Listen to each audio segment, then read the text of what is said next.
It's so easy. Yeah. Hey, ha. Boy, I'm in I can't take back here. DJ, give me now your cool here. Let me tell them how the thing goes. How the thing goes. Okay. Chevy make a tamuwa. Say my kina go drink God. You want to bamba? You wanna tea with the big boys? Now you the run, get the kitty, you the run, get a coffee drink with a chop cup.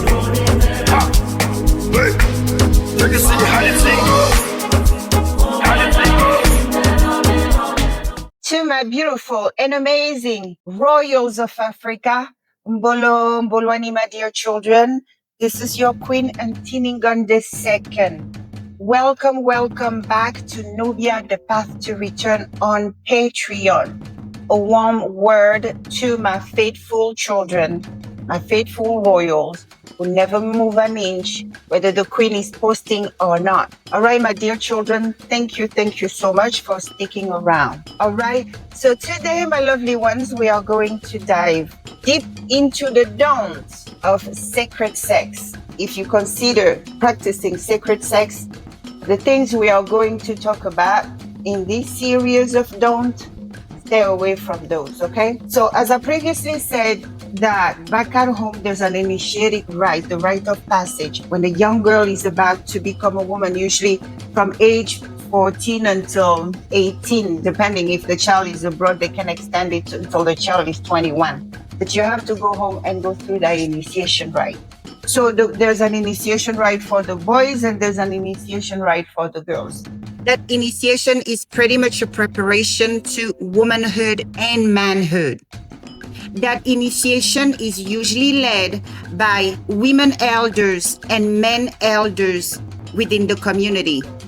You know, you go out camping somewhere in the wilderness and there's no dad, no mom, just you and the aunties and the grannies, the boys with some papas over there and the girls on the other side with the mamas. That's how it goes. And one of the topics we cover is sex, okay? The do's and the don'ts. So they teach you everything from beginning to end, what womanhood and manhood mean to the African man.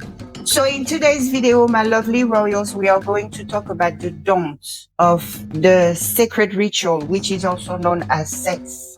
If you want to use your sexual energy for creative purposes, for healing purposes, and for spiritual elevation purposes, it is very important that you maintain in observance the don'ts of sex we will cover in this video. So these don'ts, if you stay away from these don'ts, you're going to be fine. Nobody will harvest from you. Nobody going to steal your star. Nobody going to energetically drain you. Nobody going to put blockages on your path through sex. Nobody's not going to use you as a life battery that just fuels them to manifest whatever they want and then trust you. Nobody going to do none of that because you are a conscientious African. My dear royals, keep in mind that for each no, I will tell you the spiritual reason behind the no. Just like we are taught back at home. Ready? Let's dive in.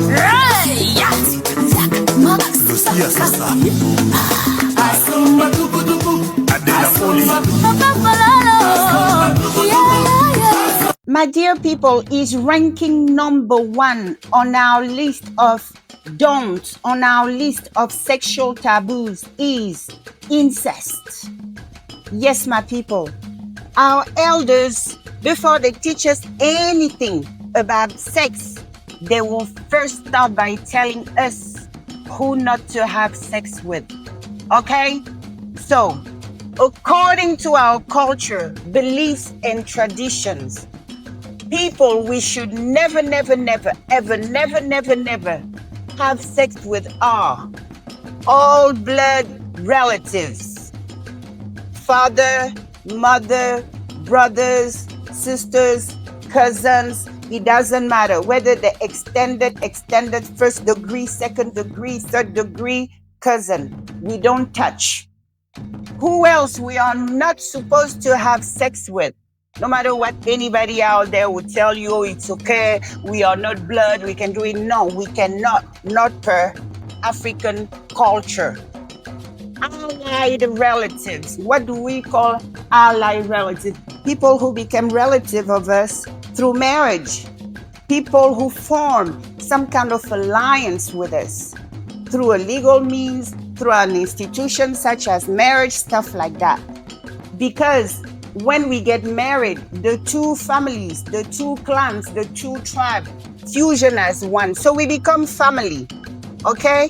So no sexing your stepbrothers, your stepsisters, your stepfathers, your stepmothers. It's it's taboo. It's forbidden. Okay? By the law governing us.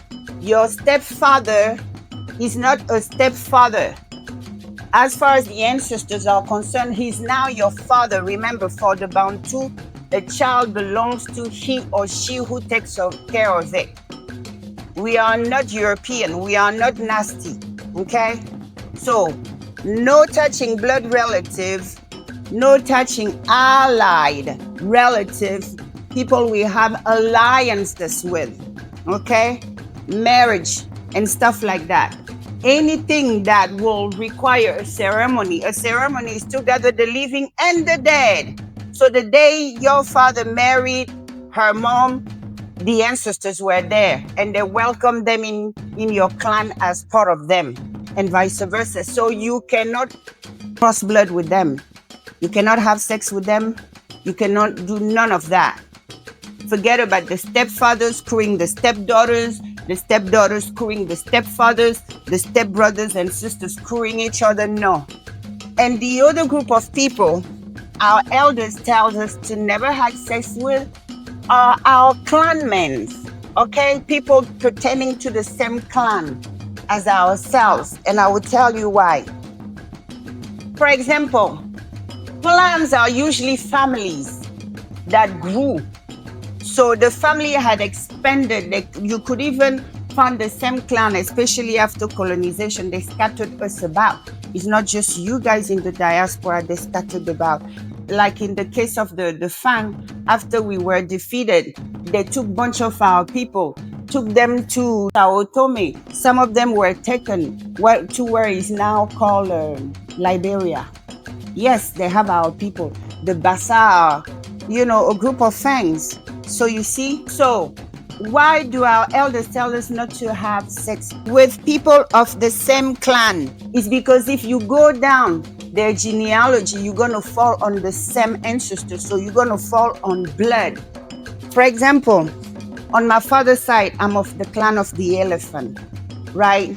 The elephant on my father's side.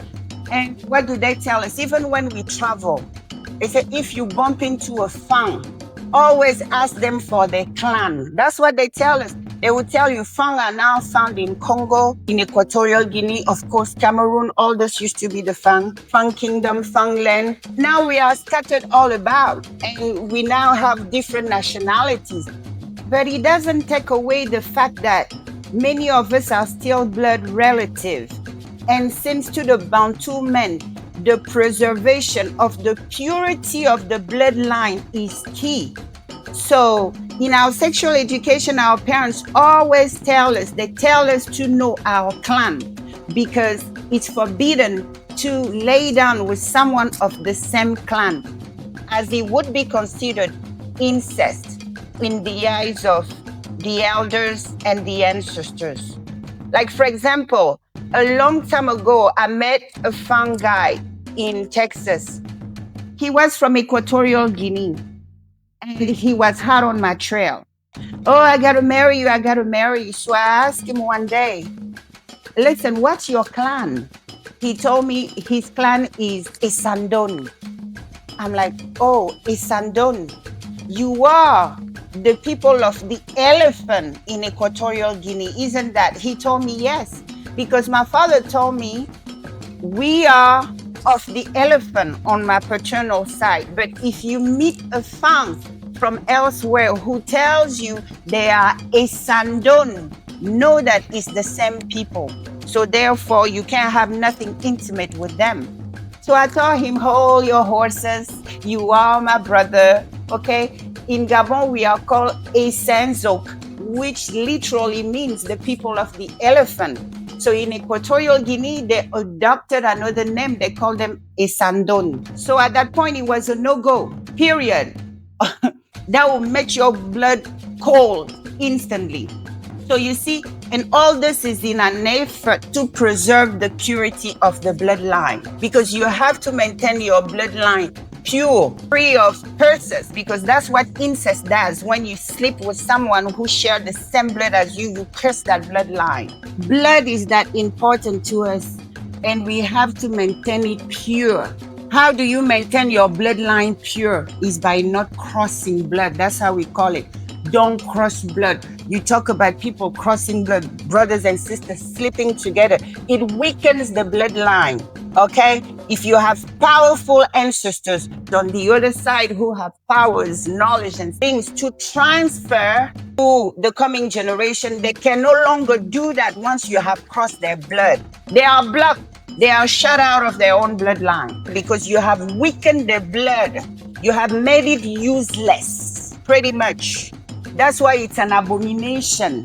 The colonizers and stuff, they practice it. They have no spiritual root. Clearly, they practice it. When I conducted the research, they even have, I heard, a whole section in pornography that is about sexing stepfamilies, stepfathers sexing stepdaughters and stuff. That is taboo.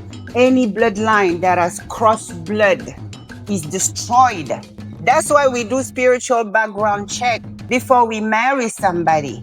Can you imagine taking the karmic load of a bloodline that has crossed blood times and times? It takes many generations to cleanse. So it means that those who become aware of that and they want to cleanse that, they have to make a conscientious effort to marry far from their paternal and maternal clans for 7 generations straight. Ensure that whomever you lay with and have children with, you have no ounce of blood linking you somewhere. So it's complicated. That's why our elders tells us to never sleep with our clansmen. So when I bump into somebody, if they say they're Cameroonian, I'm like, which tribe? I will always ask. If it's one of the Fang tribe over there, next I will ask them, what is your clan on both sides? Your father's people and your mother's people. If that's clear, if he comes back, he's elephant, no, you're my brother. If he comes back, oh, I'm gorilla, no, you're my brother.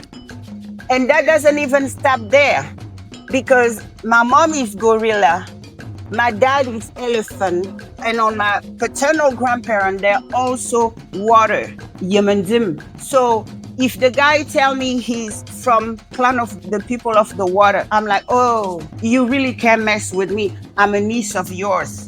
The water people are uncles, you see? So blood is very important. I know, I can already hear some of you, but Queen, if we don't know our father and our mother clan, how to preserve the bloodline pure and stuff, DNA test. This generation, you have access to DNA tests that will connect you to anybody you share blood with.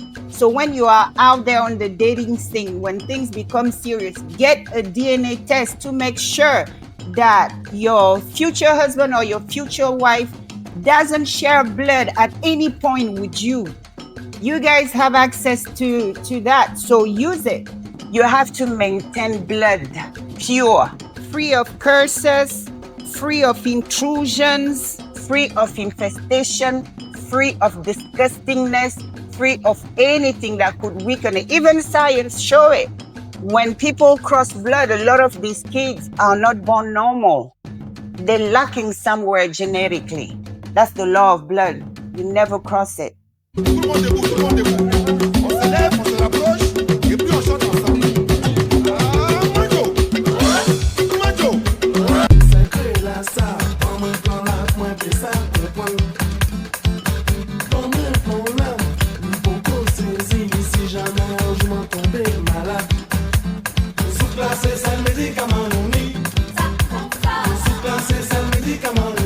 Hey, Mom. Hey, Dad. How do you feel about the marriage? I feel good. A little nervous. As I promised you, I said I'm going to give you money, given to materials first. This is 1,000 for the fathers. For the father. You got another 1,000 for the mother side. Another 1,000 for the mother side. 300 for the knocking fee. You don't have to. 200 for the brother-in-laws. Oh, man. So you have to behave as a married person. You understand? This is a traditional marriage. And I'm warning you, we have some things we don't do. We set a woman with a vagina. Don't set through the anus.